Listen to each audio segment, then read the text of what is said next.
Histoire des 10 lépreux. Je voudrais que tu te tournes vers. Luc 17h11. Or, il arriva alors qu'il se rendait à Jérusalem, qu'il passa au milieu de la Samarie et de la Galilée.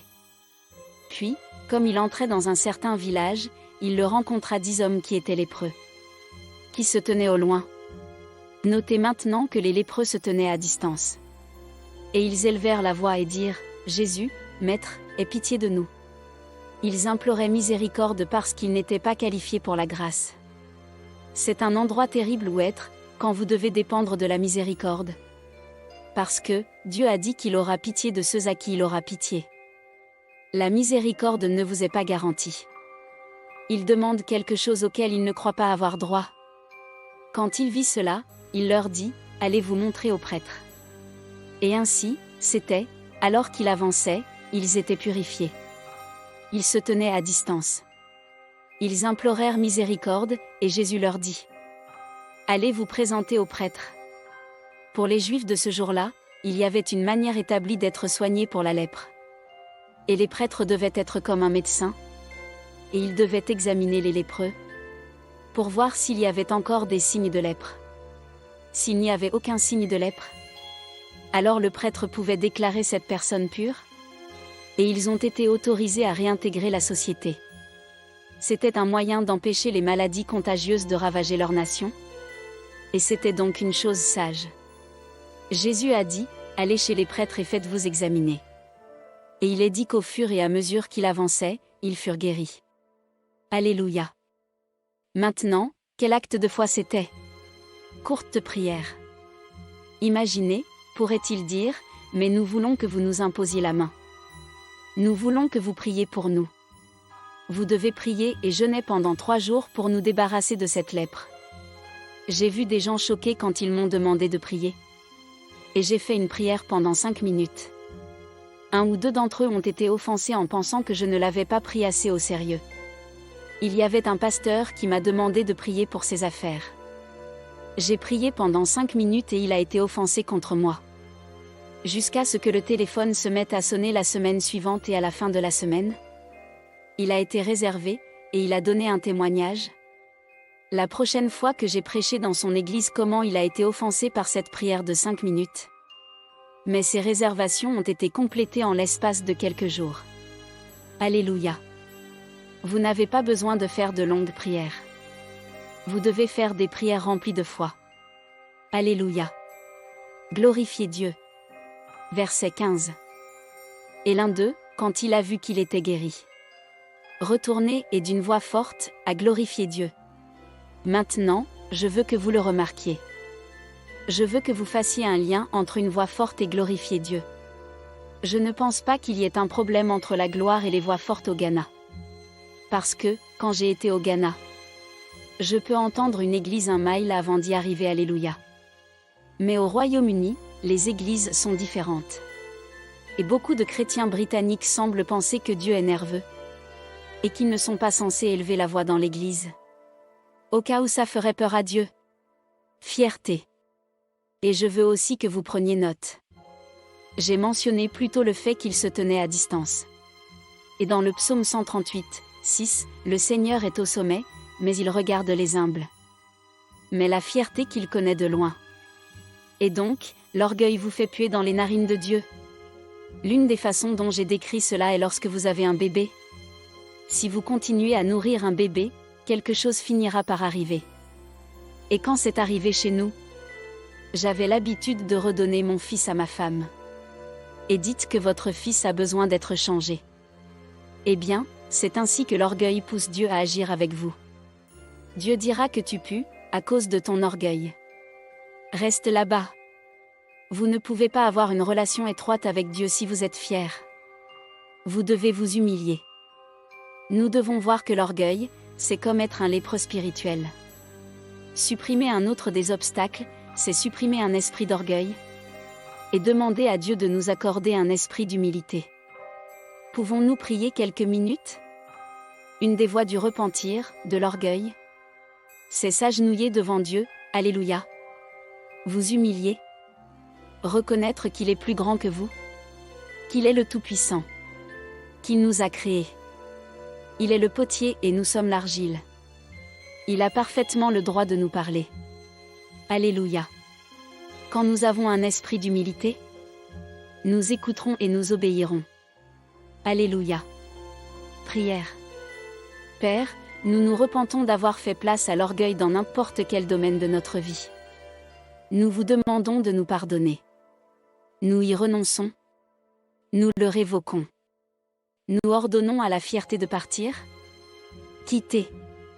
Nous ne voulons pas puer dans les narines de Dieu. Nous voulons pouvoir nous rapprocher de Dieu notre Père. Nous vous demandons de nous accorder cet esprit d'humilité. Seigneur, Alléluia. Donne-nous un esprit humble et contrit. Nous prions au nom de Jésus. Merci Seigneur. Pour glorifier, pour regarder un peu plus en profondeur. Le mot grec pour glorifier est le mot doxazo. C'est de là que vient le mot doxologie. Nous le relions à cette voix forte. Alléluia. Quand on commence à souser comment fonctionne le royaume des esprits. Tous les esprits démoniaques qui sont dans le royaume des ténèbres, une fois, étaient dans le royaume de la lumière. Ils avaient des fonctions dans le royaume de la lumière, jusqu'à ce qu'ils suivent Satan. Et ils ont été chassés du ciel. Ce qui s'est passé, c'est que leur nom a été changé, et leur fonction a changé. Ils ont été détournés de leur objectif initial. Un esprit de gloire est perverti en esprit de honte. Ainsi, le contraire de la gloire est la honte. Et donc, la honte dans une vie chrétienne ou dans une église cherche à créer une atmosphère dans laquelle personne ne veut se lever, élever la voix et commencer à louer Dieu à haute voix. S'ils veulent louer Dieu, ils le feront à voix basse. Percés dans un esprit de honte. Vous risquez d'être regardé par tout le monde. Regardez ce que vous faites. Esprit de honte. Les gens pensent. Que faites-vous pour faire entendre votre voix à l'église? Ne savez-vous pas que vous n'êtes pas censé élever la voix à l'église? Et j'avais une voix forte. Et donc, j'ai dû passer par là. J'ai dû passer par là avant de comprendre cela. Maintenant, je peux enseigner aux gens que pour que nous puissions glorifier Dieu, nous devons briser le pouvoir de tout esprit de honte. La conséquence de ça. Là, un lépreux sur 10 est revenu pour remercier Jésus de l'avoir guéri.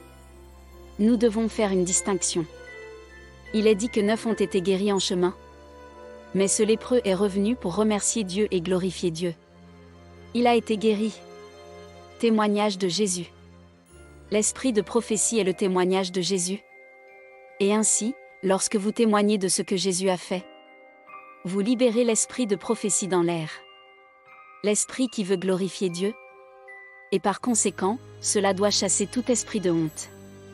Dans le combat spirituel, certainement pour les ministres prophétiques, pour les ministres qui cherchent à entrer et à libérer les gens, et aider-les à passer à opérer dans la prophétie, et les dons de l'esprit, vous devez être capable de chasser tout esprit de honte.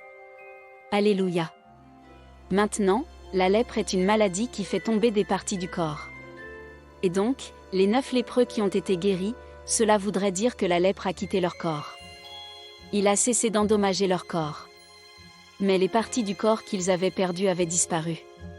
Fait entier. Mais celui qui est revenu et a témoigné, il dit qu'il a été guéri. Pour moi, rendu entier signifie que vos parties du corps sont rendues. Alléluia. Il est important que nous comprenions la raison pour laquelle Dieu veut que vous témoigniez. C'est parce que lorsque vous témoignez, il peut vous rendre entier. Il n'y a plus qu'il veut faire. Si nous regardons l'histoire de la dame avec le flux de sang, si tu te souviens, elle devait témoigner devant toute cette foule. Elle avait été impure. Elle aurait pu être lapidée à mort parce que elle a eu la témérité de sortir dans cette foule.